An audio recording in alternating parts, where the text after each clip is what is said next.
Hi అండి. ఈరోజు లైవ్లో ఒక టాస్క్ జరిగింది. అది ఫోకస్డ్ టాస్కే. దాన్ని అంటే అక్కడ పోగానే ఎమ్మటే ఎత్తుకొని ఉరికొచ్చే టాస్క్ కాదు. అది ఫోకస్ ఇక్కడ ఇక్కడ వాళ్ళు గీసే డ్రాయింగ్ పైన ఫోకస్ పెట్టినప్పుడు మాత్రమే అది ఆ టాస్క్ విన్ అవ్వడం జరుగుతుంది. ఏంటంటే ఇది ఒక డ్రాయింగ్ లాగా, అంటే ఒక కంటెస్టెంట్ డ్రాయింగ్ గీయాలి. అంటే ఇద్దరు టీమ్మేట్స్ ఉంటారు కదా, ఆ టీమ్మేట్స్లలో ఒకరు డ్రాయింగ్ గీయాలి, ఒకరు గెజ్ చేయాలి, కన్ఫెషన్ రూమ్లో పోవాలి, ఆ బొమ్మను తీసుకొని రావాలి. అంటే ఫస్ట్ డ్రాయింగ్ గీసే వాళ్ళు కన్ఫెషన్ రూమ్ పోతారు. రెడ్ క్లాత్ పైన ఒక పెడెస్టాల్ పైన రెడ్ క్లాత్ కప్పి ఉంటుంది, దానిపైన బొమ్మ పెట్టుంటుంది. సైడ్ కూడా చాలా బొమ్మలు పెట్టుంటాయి కన్ఫ్యూజ్ చేయడానికి. వీళ్ళైతే రెడ్ క్లాత్ పైన పెట్టిన బొమ్మనే వచ్చి ఇక్కడ ఆడుతున్నటువంటి కంటెస్టెంట్స్ ఎవరైతే ఉన్నారో వాళ్ళు టీములు అది బొమ్మను గీయాల్సి ఉంటుంది. వీళ్ళు వాళ్ళ వాళ్ళ పార్ట్నర్ ఉంటారు కదా, ఆ పార్ట్నర్ గెజ్ చేసేసి బెల్ బజార్ మోగానే లోపలికి వెళ్ళాలి. అంటే లోపలికి వెళ్ళే టైం వరకు బెల్ బజార్ మోగే టైంలో బిగ్ బాస్ ఒకటి ప్లాన్ చేస్తాడు. ఏంటంటే ఇప్పుడు రెడ్ క్లాత్ పైన ఉన్నటువంటి బొమ్మని గీ అని చెప్పింది కదా, వాళ్ళందరూ గెజ్ చేసి డైరెక్ట్ పోయి రెడ్ క్లాత్ మీద ఎత్తుకోరాగలుగుతారు. అందుకోసమే ఏం చేసిండు, ఆ రెడ్ క్లాత్ తీసేసి ఒక టేబుల్ పైన ఎక్కడో ఒక దగ్గర మళ్ళీ ఆ బొమ్మను పెట్టడం జరిగింది. వాటితో పాటు అన్ని రకాల బొమ్మలు కూడా పెట్టడం జరిగింది. ఇక్కడికి వెళ్ళిన వాళ్ళు కన్ఫ్యూజ్ అయిపోతారు. కాకపోతే ఇక్కడ బొమ్మను కరెక్ట్ గెజ్ చేసిన వాళ్ళు మాత్రం తీసుకురాగలుగుతారు. అలా ఫస్ట్ టాస్క్ మాత్రము భరణి గారి టీము విన్ అవ్వడం జరుగుతుంది. నెక్స్ట్ టాస్క్లో అంటే నెక్స్ట్ రౌండ్లో వచ్చేసి సంజన గారి టీము విన్ అవ్వడం జరుగుతుంది. అంటే ఇక్కడ తనుజ మాత్రం పర్ఫెక్ట్గా డ్రాయింగ్ ఇస్తుంది. అక్కడ ఎవరు మన సంజన గారు పిలిచి ఒకసారి తనుజ బొమ్మను చూడు అని చెప్పేసి చూపించడం వల్ల ఆమె కూడా కరెక్ట్ గెజ్ చేసింది, డైరెక్ట్ పోయింది. ఎమ్మటే మనం అనుకుంటాం కానీ ఫ్లోరా ఎమ్మటే వెల్లురికి దాన్ని అందుకొని బయటకు రావడం జరిగింది. ఫ్లోరా గారి టీము సెకండ్ రౌండ్లో విన్ అవ్వడం జరుగుతుంది. ఇక్కడ నేను అనేది ఏంటంటే ఇక్కడ ఫ్లోరా గెజ్ చేయగలిగింది, తర్వాత భరణి గారు గెజ్ చేయగలిగిండు, తర్వాత శ్రీజ గెజ్ చేయగలిగింది, రీతు గెజ్ చేయగలిగింది. గెజ్ చేసినటువంటి అంటే గెజ్ చేసిండు ఎవరు తనుజ ఆడుతుంటే గెజ్ చేసినటువంటి పరమేధావి అయినటువంటి కళ్యాణ్ మాత్రము ఆ గేమ్ను ఆడలేకపోయాడు. లోపలికి పోయి ఇటు బిత్తర చూపులు చూడడం తప్ప ఆ గేమ్ను సరిగ్గా అర్థం చేసుకోలేదా ఏం అర్థం కావట్లేదు. ఆయన ఫోకస్ బొమ్మల పైన లేదు, అమ్మాయిల పైన ఉన్నది తప్ప బొమ్మల పైన లేదు అనిపించింది. ఆట పైన గేమ్ పైన ఫోకస్ పెట్టలేదు. మీరు అనుకుంటుంటారు కళ్యాణ్ ఆడుతున్నాడు, కళ్యాణ్ ఒకటే లేపుతున్నాడు. కళ్యాణ్ బయట పేదవాడు అని చెప్పేసి కొంతమంది రివ్యూలు డప్పు కొడుతున్నారు. పేదవాడైతే ఇప్పుడు పేదవాళ్ళు ఎంతమంది లేరు, అందరికి ఎందుకు డప్పు కొడతలేరు? అక్కడ డిమాండ్ పవన్ వాళ్ళ నాన్నకు నాలుకే కట్ అయిందంట, ఆపరేషన్ కూడా చేయించు. అతని గురించి ఎందుకు డప్పు కొడతలేరు? ఇక్కడ ఈ ఓన్లీ ఇక్కడ కళ్యాణ్ అని చెప్పేసి డప్పు కొడుతున్నారు. కళ్యాణ్ ఒక గవర్నమెంట్ జాబ్లో ఉన్నాడు, ఒక గవర్నమెంట్ పర్సన్. అతను ఇప్పుడు ఏది కళ్యాణ్ ఆర్మీ అని పెడుతున్నారు. మరి ఈ ఆర్మీ పర్సన్ వాళ్ళ పేరెంట్స్ పేదోళ్ళు అని చెప్పేసి డప్పు కొడుతున్నారు. పేదోళ్ళు అయ్యి ఉండొచ్చు, కానీ ఆటకు పేద ధనిక అనే భేదం లేదు. బిగ్ బాస్ హౌస్లో మనకు పర్సనాలిటీ గేమ్, ఎవరు బాగా ఆడుతున్నారు, ఎవరు ఎలా ఉన్నారు, వాళ్ళ పొజిషన్ ఏంటిదని దాన్ని బట్టే ఓట్లు వేయాలి. కానీ కళ్యాణ్ వచ్చిన కానించి ఏ గేమ్ ఎక్కువ ఆడిండు?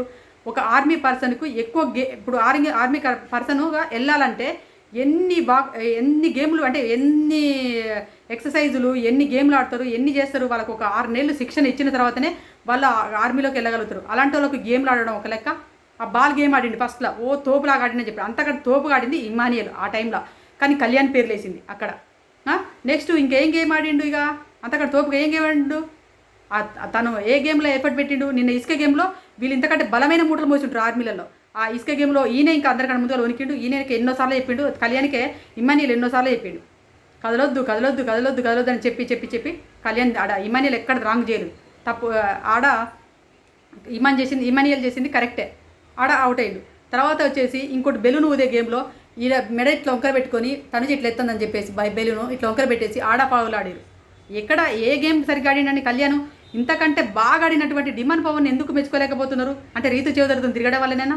మీకు రీతు చౌదరి అడ్డం అనుకుంటే డిమాండ్ ఫ్యాన్స్ రీతు చౌదరిని టార్గెట్ చేయండి హౌస్ నుంచి బయటికి పంపించడానికి. ఎందుకు అలా? డిమాండ్ పవన్ చాలా చక్కగా ఆడుతున్నాడు, మంచి అబ్బాయి. కళ్యాణ్తో పోలిస్తే 100% డిమాండ్ పవన్ బెటరు. ఎందుకంటే ఫిజికల్ గేమ్లు అంటే డిమాండ్ పవన్ అంటే ఫిజికల్ గేమ్లు అలా ఉంటుంది.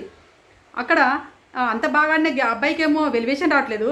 ఏ ఆటలలో అంత ఫోకస్గా భరణి గారికి చెయ్యి ఇప్పుడు భుజం నొప్పి ఉంది, అయినా ఆయన 43 40+ ఉన్నాడు. ఆయన ఆ ఏజ్లో కూడా అంతసేపు పట్టుకోవడం అనేది మామూలు విషయం కాదు. ఇంకా ఆయన కదలకుండా ఒక్కసారి కాలు కదలేకుండా పట్టుకున్నాడు భరణి గారు. తక్కువ అందరికంటే ముందుగానే ఇప్పుడు వెయిట్ని మోసుకుంటున్నాడు ఆయన.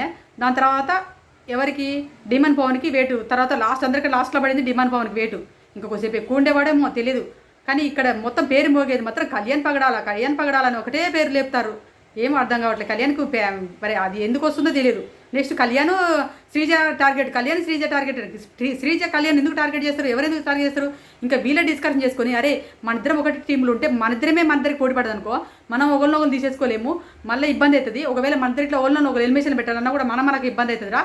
మనం అయితే ఇంకో వేరే వాళ్ళని ఎన్నుకున్నాం అనుకో వాళ్ళకి ఈజీ అయిపోతుంది. మనం అనుకున్నారు బాత్రూంలో కూర్చొని ఇదే ముచ్చట మాట్లాడుకొచ్చి సుమన్ శెట్టి గారిని తనుజ గారిని ఎన్నుకోవడం జరిగింది. తనుజ బెడ్రూమ్లోకి పోయినాక బాధపడింది అన్నది, అరే మీ ఇద్దరు సేఫ్ అవ్వడం కోసం నన్ను యూజ్ చేసుకుంటారా అని అడిగింది. దాని తర్వాత క్లారిఫికేషన్ తీసుకుంది. ఇక సర్లే అని తనుజ ఒప్పుకోవడం జరిగింది ఆ టీంకి. ఇలా క్యాలిక్యులేషన్ చేశారు. ఇప్పుడు శ్రీజ బెడ్ పైన ఉన్నప్పుడు తోయడానికి అబ్బాయిలతో సమానంగా అందరితో పాటు దూరి అందరిని తోసింది. అలాంటి అప్పుడు అందరికి ఉంటుంది కదా, మండుతుంది కదా, అదే ఈ ఆటలో శ్రీజని తీసేద్దామని మంటుంది కదా. టార్గెట్ ఎట్లయితుంది? శ్రీజ అందరిని టార్గెట్ చేసి తప్పలేదు, కానీ శ్రీజని మాత్రం ఒక్క అమ్మాయి మీద టార్గెట్ చేసినానంటే ఒక అమ్మాయి అందరి మీద టార్గెట్ చేయొచ్చు, ఒక అమ్మాయి హౌస్లో అందరి మీద టార్గెట్ చేయొచ్చు. మరి హౌస్ అమ్మాయిని టార్గెట్ చేస్తే టార్గెట్ అసలు ఏ టార్గెట్ చేసిరు? ఆట లాగానే చూడండి, కానీ ఎక్కడ టార్గెట్ కదా. అలా అమ్మాయి అట్లా ఫీల్ అయ్యి ఏడుస్తుంది తప్ప నేనంటే ఈ అమ్మాయి చేసింది కూడా ఆలోచించుకోవాలి. అది నెక్స్ట్ వచ్చేసి తనుజ గేమ్ ఆడతలేదు, కాఫీ ఇంత తాగుతుంది. కాఫీ సాక్రిఫైస్ చేసిన కానీ ఒక్కసారి కూడా కాఫీ తాగలేదు అమ్మాయి. పవన్ గెలుచుకున్నాక కాఫీ ఒక రోజులో 3 సార్లు కాఫీ ఇస్తున్నాడు బిగ్ బాస్. ఒకటే పూట కాఫీ ఇచ్చిండు. దానికి ఒక రివ్యూవర్ అయితే కాఫీ ఫుల్ తాగుతుంది, హాయిగా ఇంటికాడ మంచి కూర్చున్నది, కాలు మీద కాలేసుకుంటే. ఆ అమ్మాయికి అందరికంటే ఫిజికల్ స్ట్రెంత్ తక్కువ ఉంది. అమ్మాయి ఎంత ఎఫర్ట్ పెట్టాలో అంత ఎఫర్ట్ పెడుతుంది. అమ్మాయికి ఫిజికల్ స్ట్రెంత్ ఫుల్గా పెట్టుకొని ఎక్కువ ఎఫర్ట్ పెడతలేదు. ఈ అమ్మాయి బాగా తిని తొంగుంటుంది అని చెప్పి అనుకోవడానికి ఆమె ఫిజికల్ స్ట్రెంత్ మీద మనకి ఏమైనా తెలుసా? క్లారిటీ ఉందా? ఆమె ఫిజికల్ స్ట్రెంత్ పెట్టుకుని కూడా ఆడలేకపోతుందా? అందరు అమ్మాయిలతో పోలిస్తే తనుజ గారికే ఫిజికల్ స్ట్రెంత్ తక్కువ ఉంది హౌస్లో. ఆమెకి ఎంతవరకు ఆడగలుగుతుందో అంతవరకు ఆడగలుగుతుంది.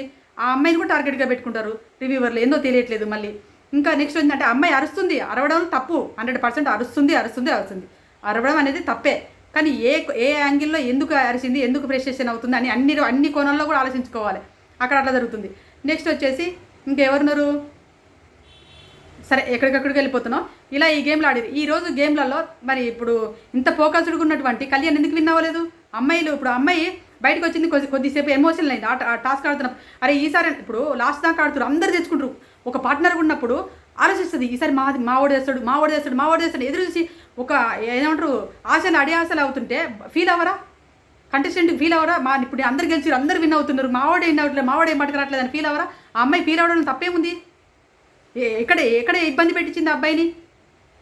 అడిగి డిమాండ్ పవన్ కూడా అంటుండే పక్కన రీతును, ఆ రీతు ఈసారి తీసుకురావని చెప్పి బిక్కమొఖం వేసుకొని సైలెంట్గా చూస్తున్న అమ్మాయికి వెళ్ళి, ఈ అమ్మాయి కూడా ఈసారి చూడడం కాదు, ఈ అమ్మాయి డైరెక్ట్ అడిగేస్తుంది కళ్యాణ్ ఈసారి నువ్వు ఖచ్చితంగా తీసుకురావాలి. కళ్యాణ్ అనేసరికి ఈసారి ఖచ్చితంగా తెత్తా అని చెప్పేసి అన్నడా ఆడ అబ్బాయి తేలేకపోతుంది. అప్పుడు శ్రీజ పట్టుకొని వచ్చింది. మరి ఏం చేస్తుంది అమ్మాయి? తెస్తా అంటూ తేలేకపోతుంది. ఇంకా అమ్మాయి ఇంకా అందరికంటే మంచిగా డ్రాయింగ్ ఇస్తుంది, ఇంకా అర్థం కావట్లేదా? తేలేకపోతుండే అబ్బాయిలలో ఇప్పుడు అందరు ఎంగు అబ్బాయి ఎంగుగుండి కూడా ఉరికి ఏం తీసుకురాలేకపోతున్నాడు. అడిగిపోయి అంత తిక్క అయిపోతున్నాడు.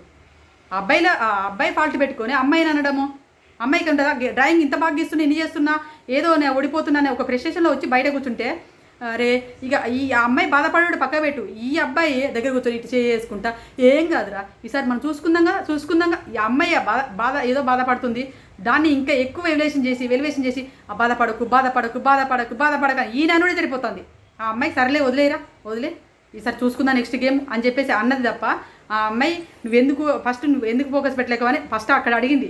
ఎందుకు ఆడలేకపోతున్నావు, ఎందుకు ఫోకస్ పెట్టలేదు? అమ్మాయిల పైన ఉన్నటువంటి ఫోకస్ను గేమ్ పైన పెడితే కళ్యాణ్కి ఉన్నటువంటి స్ట్రెంత్కి, ఎందుకంటే ఒక ఆర్మీ పర్సన్కి ఎంత స్ట్రెంత్ ఉంటుంది, ఆ స్ట్రెంత్ను ఉపయోగించుకోవట్లేదో నాకు అనిపిస్తుంది. ఎందుకో తెలియట్లేదు మరి గేమ్ పైన.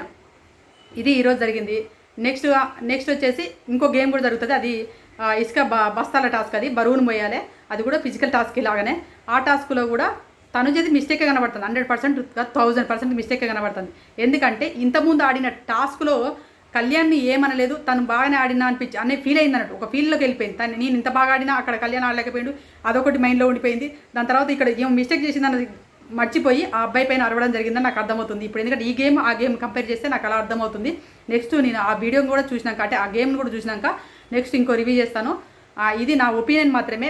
ఒక్కొక్కరికి ఒక్కొక్క ఒపీనియన్ ఉండొచ్చు, ఒక్కొక్కరు ఒక్కొక్క యాంగిల్లో చూడొచ్చు, ఒక్కొక్క కంటెస్టెంట్ ఒక్కొక్కరికి ఒక్కొక్క విధంగా నచ్చుతుంది. అదేవిధంగా చూడండి, న్యూట్రల్గా ఆలోచించి చూడండి. కానీ ఒక అమ్మాయి మీద ఫోకస్ పెట్టినామంటే తిని తొంగుంటుంది, అరుస్తుంది, కాకిలాగా అరుస్తుంది, ఇది వస్తుంది. ఒక రివ్యూవర్ అయితే లేడీనే, ఆమె హౌస్లోకి వెళ్ళింది, బిగ్ బాస్ హౌస్కి వెళ్ళింది. ఆమె 3 వారాలు కూడా పట్టుమని 3 వారాలు కూడా ఉండలేదు. అదే ఆ పర్సన్ ఎవరో మీకు తెలుసు. ఆమె అయితే ఇట్లా పెట్టింది అట్ట పెట్టింది ఎక్కిరియకండి దయచేసి. ఏదైనా కంటెస్టెంట్ లాగానే చూసి ఒక రివ్యూవర్ లాగానే రివ్యూ ఇవ్వండి. ఎక్కిరిచ్చుడు అలాంటిది చేయబాకండి దయచేసి. ఎందుకంటే ఒక కంటెస్టెంట్కు అవమానపరిచేలాగా మాత్రం రివ్యూలు ఉండకూడదని నా ఉద్దేశం. ఇది నా రివ్యూస్ కనుక నచ్చినట్టు ప్లీజ్ దయచేసి లైక్ చేయండి. నచ్చకపోతే మీ డిస్లైక్లు కొడతారని నాకు తెలుసు. ఇది నా రివ్యూ అండి, నా ఒపీనియన్ కూడా. మీకు ఎవరైనా నట్టయితే సారీ.